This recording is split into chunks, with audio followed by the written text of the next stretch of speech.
Exodus chapter 13. Then the Lord spoke to Moses, saying, Consecrate to me all the firstborn, whatever opens the womb among the children of Israel, both of man and beast, it is mine. And Moses said to the people, Remember this day in which you went out of Egypt, out of the house of bondage, for by strength of hand the Lord brought you out of this place. No leavened bread shall be eaten. On this day you are going out, in the month Abib. And it shall be, when the Lord brings you into the land of the Canaanites and the Hittites and the Amorites and the Hivites and the Jebusites, which he swore to your fathers to give you, a land flowing with milk and honey, that you shall keep this service in this month. 7 days you shall eat unleavened bread, and on the 7th day there shall be a feast to the Lord. Unleavened bread shall be eaten 7 days. And no leavened bread shall be seen among you, nor shall leaven be seen among you in all your quarters. And you shall tell your son in that day, saying, This is done because of what the Lord did for me when I came up from Egypt. It shall be as a sign to you on your hand and as a memorial between your eyes, that the Lord's law may be in your mouth, for with a strong hand the Lord has brought you out of Egypt. 10 You shall therefore keep this ordinance in its season from year to year. And it shall be, when the Lord brings you into the land of the Canaanites, as he swore to you and your fathers, and gives it to you, that you shall set apart to the Lord all that open the womb, that is, every firstborn that comes from an animal which you have, the males shall be the Lord's. But every firstborn of a donkey you shall redeem with a lamb, and if you will not redeem it, then you shall break its neck. And all the firstborn of man among your sons you shall redeem. So it shall be, when your son asks you in time to come, saying, What is this? That you shall say to him, By strength of hand the Lord brought us out of Egypt, out of the house of bondage. And it came to pass, when Pharaoh was stubborn about letting us go, that the Lord killed all the firstborn in the land of Egypt, both the firstborn of man and the firstborn of beast. Therefore I sacrifice to the Lord all males that open the womb, but all the firstborn of my sons I redeem. It shall be as a sign on your hand and as frontlets between your eyes, for by strength of hand the Lord brought us out of Egypt. Then it came to pass, when Pharaoh had let the people go, that God did not lead them by way of the land of the Philistines, although that was near, for God said, Lest perhaps the people change their minds when they see war, and return to Egypt. So God led the people around by way of the wilderness of the Red Sea. And the children of Israel went up in orderly ranks out of the land of Egypt. And Moses took the bones of Joseph with him, for he had placed the children of Israel under solemn oath, saying, God will surely visit you, and you shall carry up my bones from here with you. So they took their journey from Sukkot and camped in Etham at the edge of the wilderness. And the Lord went before them by day in a pillar of cloud to lead the way, and by night in a pillar of fire to give them light, so as to go by day and night. He did not take away the pillar of cloud by day or the pillar of fire by night from before the people. Exodus chapter 14. Now the Lord spoke to Moses, saying, Speak to the children of Israel, that they turn and camp before Pi-hahiroth, between Migdol and the sea, opposite Baal-zephon, you shall camp before it by the sea. For Pharaoh will say of the children of Israel, They are bewildered by the land, the wilderness has closed them in. Then I will harden Pharaoh's heart, so that he will pursue them, and I will gain honor over Pharaoh and over all his army, that the Egyptians may know that I am the Lord. And they did so. Now it was told the king of Egypt that the people had fled, and the heart of Pharaoh and his servants was turned against the people, and they said, Why have we done this, that we have let Israel go from serving us? So he made ready his chariot and took his people with him. Also, he took 600 choice chariots, and all the chariots of Egypt with captains over every one of them. And the Lord hardened the heart of Pharaoh king of Egypt, and he pursued the children of Israel, and the children of Israel went out with boldness. So the Egyptians pursued them, all the horses and chariots of Pharaoh, his horsemen and his army, and overtook them camping by the sea beside Pi-hahiroth, before Baal-zephon. And when Pharaoh drew near, the children of Israel lifted their eyes, and behold, the Egyptians marched after them. So they were very afraid, and the children of Israel cried out to the Lord. Then they said to Moses, "Because there were no graves in Egypt, have you taken us away to die in the wilderness? Why have you so dealt with us, to bring us up out of Egypt? Is this not the word that we told you in Egypt, saying, 'Let us alone that we may serve the Egyptians'? For it would have been better for us to serve the Egyptians than that we should die in the wilderness." And Moses said to the people, "Do not be afraid. Stand still, and see the salvation of the Lord, which he will accomplish for you today. For the Egyptians whom you see today, you shall see again no more forever. The Lord will fight for you, and you shall hold your peace." And the Lord said to Moses, "Why do you cry to me? Tell the children of Israel to go forward. But lift up your rod, and stretch out your hand over the sea and divide it.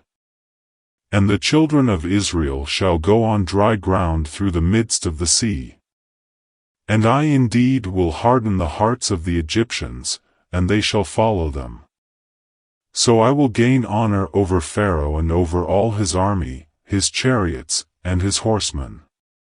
Then the Egyptians shall know that I am the Lord, when I have gained honor for myself over Pharaoh, his chariots, and his horsemen." And the angel of God, who went before the camp of Israel, moved and went behind them, and the pillar of cloud went from before them and stood behind them. So it came between the camp of the Egyptians and the camp of Israel. Thus it was a cloud and darkness to the one, and it gave light by night to the other, so that the one did not come near the other all that night.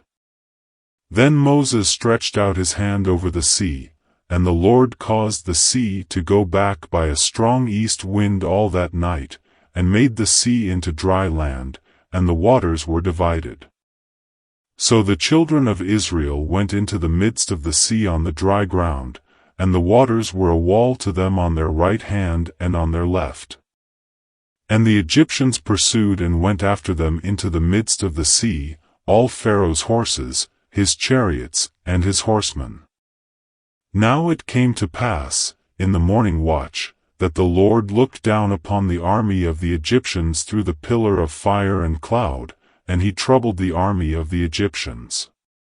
And he took off their chariot wheels, so that they drove them with difficulty, and the Egyptians said, "Let us flee from the face of Israel, for the Lord fights for them against the Egyptians." Then the Lord said to Moses, "Stretch out your hand over the sea, that the waters may come back upon the Egyptians, on their chariots, and on their horsemen." And Moses stretched out his hand over the sea, and when the morning appeared, the sea returned to its full depth, while the Egyptians were fleeing into it. So the Lord overthrew the Egyptians in the midst of the sea.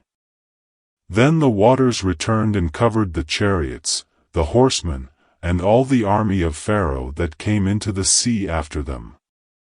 Not so much as one of them remained. But the children of Israel had walked on dry land in the midst of the sea, and the waters were a wall to them on their right hand and on their left. So the Lord saved Israel that day out of the hand of the Egyptians, and Israel saw the Egyptians dead on the seashore. Thus Israel saw the great work which the Lord had done in Egypt, so the people feared the Lord, and believed the Lord and his servant Moses. Matthew chapter 27 verses 45 to 66. Now from the 6th hour until the 9th hour there was darkness over all the land.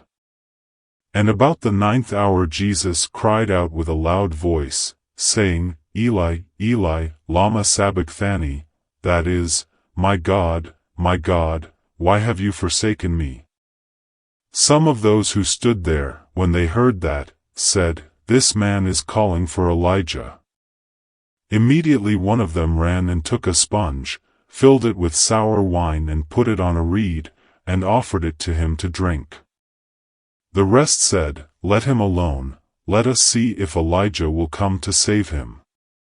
And Jesus cried out again with a loud voice, and yielded up his spirit.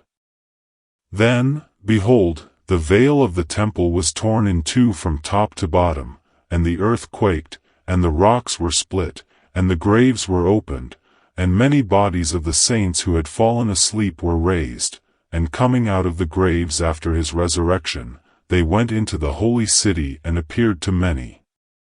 So when the centurion and those with him, who were guarding Jesus, saw the earthquake and the things that had happened, they feared greatly, saying, Truly this was the Son of God.